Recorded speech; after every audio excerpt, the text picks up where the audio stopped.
Hello, friends. Welcome back. Thank you so much for tuning in. My name is Tom. This is my channel, Tom's Mons. This video, we're going in depth all about another Japanese exclusive Monster Hunter game, Monster Hunter Portable 3rd. After they completely remade the franchise from the ground up with Monster Hunter Tri, their newest ambition after that was to make a portable game yet again for the PSP, so they made Monster Hunter Portable 3rd. This is a brand new installment in the series. It's not a port of Monster Hunter Tri or anything like that. They did take a lot of the same maps and monsters and brought them over, but then they added a lot of other goodies as well. Monster Hunter Portable 3rd came out on the PSP on December 1st, 2010. This game is a bit of an odd duck among the family of Monster Hunter games.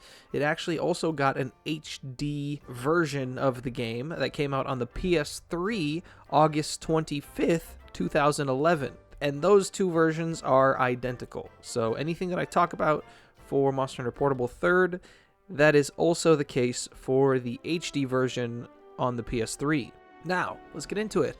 What did they change in the game? Well, the major change was that they took out the underwater combat that they added in on Monster Hunter Tri. They've also made some other adjustments, like they made a camera improvement so it won't get stuck behind things as often. They gave us all the weapons back, including the switch axe, so now we have access to all the weapons that we've ever had in the games, as well as the addition of the switch axe. Equipment sets can now be registered with gems, which makes things a lot easier. So you don't have to respec in your gems on your different equipment sets, and you can also have them equipped for specific quests. There is a temporary pouch. Hallelujah! Finally! So during a quest, you will actually have an extra 8 slots of inventory space while out on a quest. This is just for you to gather any extra stuff that you couldn't fit while preparing for your quest. It's a nice way for them to kind of give us a little bit of extra storage while we're on a quest so that we can gather things like mining or bugs or whatever you need to top off while you're out on the quest, and you may have had a lot of things to bring on the quest to fight the monster with. That gives us a lot more inventory space to work with, so that's great. Felines can actually join the Gen Moran quests and any other giant monster quests, and they can also join multiplayer quests, so that's pretty awesome. If you're fighting with one other hunter, you can take your cat with you, and if you're fighting solo, you can actually take 2 cats with you. Oh, yes, we are stepping up the game here in Portable 3rd, baby. The Japanese people are getting all the exclusive shit, right? Nothing's changed. I'm not mad. Are you mad? I'm not mad. Cool. So, all of the elemental blights returned from Monster Hunter Tri, with the exception of the Dragon Blight. They also took out Purple Sharpness. There is no G rank in Monster Hunter Portable 3rd, so there is no Purple Sharpness. The guild card has been updated to show players featured cats. That's pretty awesome. Also, the unstable environment system, which was introduced in Tri, has had a bit of a change. So now when you get a warning, which means that a second boss is now available, the success of your original mission is already guaranteed, so the abandoned quest becomes skip and return to town. So usually anytime that a warning pops up means that you've defeated the first boss or the main monster that you're there to defeat, and then you'll get a warning sign after the mission's over, and you can choose to stay and defeat the additional boss that showed up, or you can go back to town. Also, it is good to know that if you do hit the KO limit versus the extra monster, you'll still win the original quest. You won't fail. That is nice to know. Ultimately, there is less content in Monster Hunter Portable 3rd than there was in Monster Hunter Freedom Unite. But there is more than there was in Monster Hunter Freedom 2. The developers of Monster Hunter Portable 3rd decided this time around that they really wanted to take more of an emphasis on the graphics and the sound quality. There was online access in the PSP version, however, you'd have to still use the ad hoc app on the PS3. So you connect via ad hoc with your PSP to your PS3 and use the PS3 to connect to other people's lobbies. A little bit of a roundabout method, but honestly, if you were there during the time and you did it, it was totally worth it. Alright, quickly on the sales of Monster Hunter Portable 3rd, it was regarded as one of the best-selling Monster Hunter games in Japan, which is awesome. By the first week, it had already sold 2 million copies, By the second week, it sold another million, and by the end of the first month, it had sold 4 million copies. Almost 5 million by the time it was all said and done, making it one of the best-selling PSP games in Japan. We also got a brand new village, the Yukumo village. The obvious notable change is that there are hot springs in the Yukumo village, which can give you the stamina and health boost that we got from previous villages while eating. If you get the stamina and health boost from the hot springs, where do we get the food skills? Well, the hot springs are managed by a feline known as the Spring Keeper. You can take quests from the Spring Keeper and upgrade your hot springs throughout the story.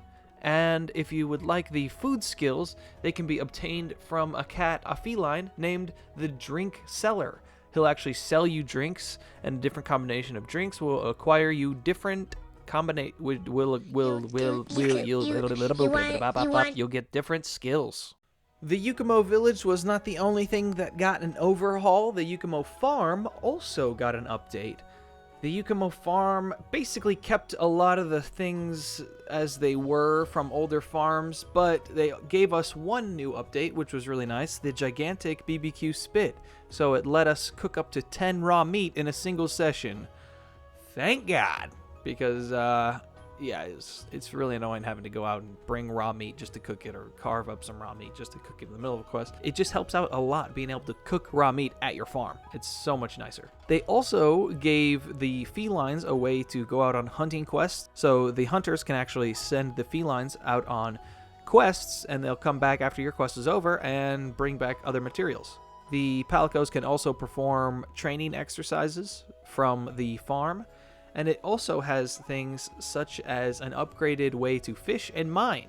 So you can actually give your nets and your axes to the cats at the farm, and they will cage fish or mine with a cart for you in a larger quantity than you could do alone. This is nice because you don't actually have to do the physical act of fishing or mining. You can just come back after your quest and just collect all the materials that you would have gotten. We got some major improvements to the farm, even if they were kind of smaller things, if that makes sense. Big quality of life changes. We'll leave it at that. Another quality of life change was we got a new cat called the Transporter, a pun on transporter, obviously, and it was a feline that could take items from the hunter during their quest and store them back at the village.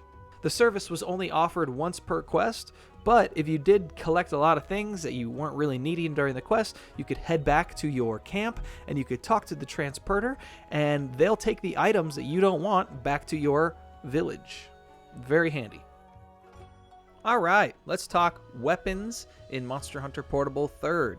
I already told you that the one awesome feature is that they brought all of the weapons back. So we now have every single weapon that's ever been in the game series, including the Switch Axe. So we've got all the weapons. Pretty awesome. Let's move on to the slight weapon tweaks. So the Lance cannot counterattack anymore after the triple poke. The Longsword now has a much easier time staying at full spirit gauge, which is really convenient. Essentially, the TLDR version of the change that they made for the longsword is that instead of the red buff going back down to normal when it runs out, the red buff actually goes back down to yellow instead of to normal, so you can just make your way back up to red as soon as you get another slash off. So, very nice. And finally, the bowguns have had additional ammo types added. They've also got new abilities like rapid fire and mortar fire mode, and they also allow you to dodge to cancel light recoil. Definitely some improvements for bowguns as well. Now, let's take a look at the monsters in Monster Hunter Portable 3rd. Most of the monsters, like I said earlier, are monsters that they brought in from Monster Hunter Tri, but they gave a lot of them new variants, and a lot of them are huntable in high rank. All of the monsters in this game have had new icons, and the variants actually have their own new icons, which is really a nice feature. You can tell what quest you're taking right away without even having to read it, essentially. Alright, let's talk about the new monsters in Monster Hunter Portable 3rd. We got the Arzuros, the Baleful Giganox, the Brute Tigrix, the Crimson Quirpeco, Duramboros, Glacial Agnactor, the Great Rocky, the Green Nargacuga, Jade Baroth, Lagombi, Nibblesnarf, Purple Ludroth, Sand Barioth, Steel Uragon, Volvidon, Zinogre, and Amatsu.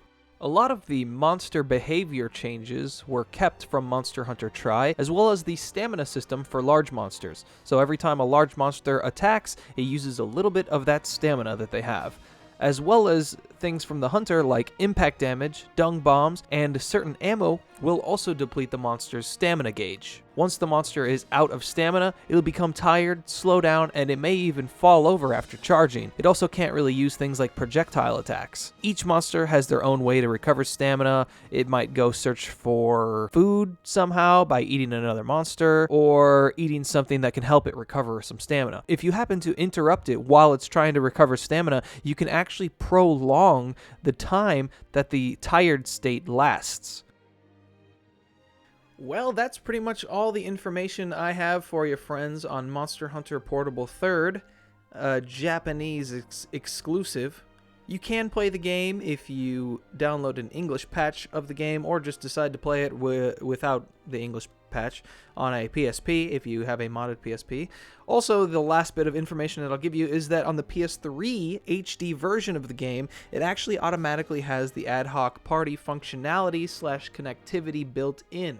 So it's kind of sort of already got online mode. I guess the PSP has it too, but you kind of had to have a PS3, but the PS3's got it built in. So there you go.